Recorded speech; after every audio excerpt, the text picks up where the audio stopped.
Приветствую вас на новом уроке. У нас получается 4 раздел, первая тема — определение версий сетевых служб с помощью Nmap. Определение версии служб — это процесс, при котором Nmap не просто констатирует факт открытого порта, а вступает в диалог с сервисом, чтобы узнать, какой именно ПО там работает. Apache, Nginx, SSH, MySQL и так далее. Какую версию этого ПО использует цель. Дополнительную информацию, тип операционной системы, архитектуру системы, наличие определенных модулей или даже имя хоста. Версия ПО напрямую связывается с базами данных уязвимостей CVE. Зная, что на порту 22 работает, например, OpenSSH 7.2, пентестер может мгновенно найти эксплойты для этой конкретной версии и дальше уже эксплуатировать эту уязвимость. CVE — это международный стандартизированный каталог или словарь уязвимостей в программном обеспечении и аппаратных устройствах. Он служит для того, чтобы зафиксировать каждую найденную ошибку безопасности под уникальным именем, что позволяет специалистам со всего мира говорить об одной и той же проблеме. Когда мы добавляем флаг "-sv", это как раз и есть для определения версий. Nmap переходит от простого сканирования портов к активному взаимодействию с прикладным уровнем. Это 7-й уровень модели оси.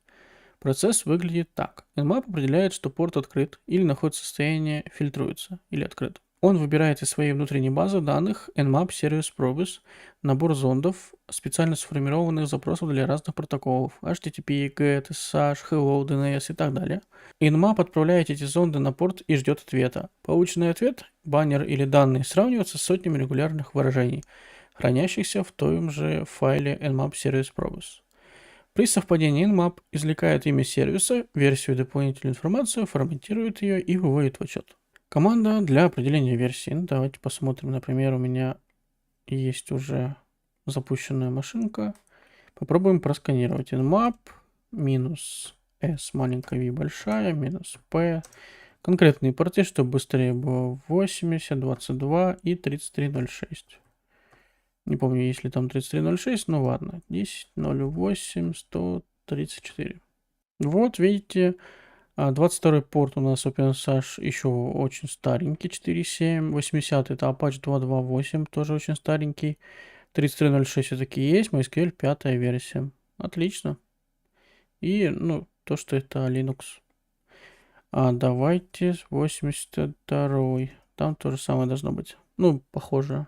Также, да, OpenSSH только уже повыше.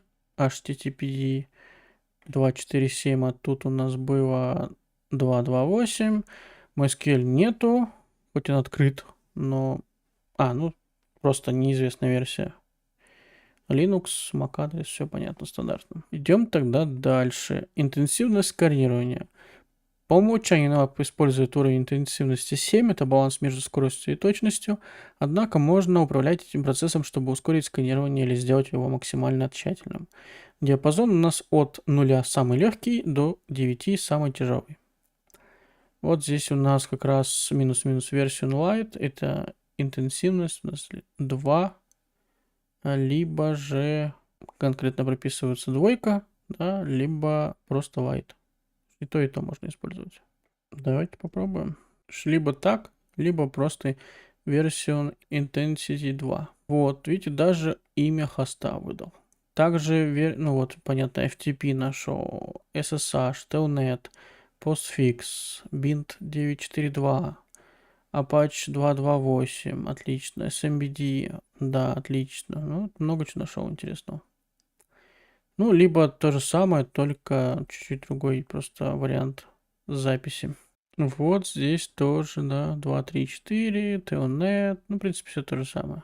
Когда вообще это использовать? Когда нужно очень быстро получить базовую информацию о самых распространенных сервисах при сканировании хрупких устройств. Минус может не распознать нестандартный или редко используемый сервис. Максимальное сканирование — это минус-минус version L или интенсивность 9 указываете. Будет максимальное сканирование. Когда использовать? Когда порт открыт, но Nmap определяет как неизвестный или выдает неверную информацию при стандартном -sv. Когда вы подразумеваете, что сервис работает на нестандартном порту, при интенсивности 9 Nmap отправит каждый известный зонд на этот порт, пока не найдет совпадение. Минус очень медленно. На один порт может уйти несколько минут. Давайте попробуем, чисто ради интереса. Как раз по скорости посмотрим. Так, у нас 80. Ну, давайте посмотрим. Возможно, он у нас закрыт. Да, он у нас закрыт. Ну-ка, если просто 22. Он открыт. Потому что здесь конкретный порт. Продвинутые техники отладка процесса, минус версию on trace. Если Nmap не может определить версию, или вы хотите понять, почему он выдал тот или иной результат, используйте этот флаг. Он выводит в консоль каждый отправленный зонд и каждый полученный ответ. Давайте посмотрим. Вот, получается, посмотрим результат. Смотрите, вот конкретно, что он делал. Прям полностью расписывает, куда, что, то, что он отправлялся, получается, в мой маршрутизатор, там, и пошел. Потому что он полностью все записывает и выдает вам, как он что сканировал. Также, если вы хотите работать с SLTLC, да, современный Nmap достаточно умен, чтобы автоматически определять, что порт использует шифрование HTTPS вместо HTTP. Вот, применяют соответствующие SSL-зонды. Однако для глубокого анализа можно использовать скрипты. Давайте попробуем. Попробуем сперва этот хост. А здесь у нас закрыто.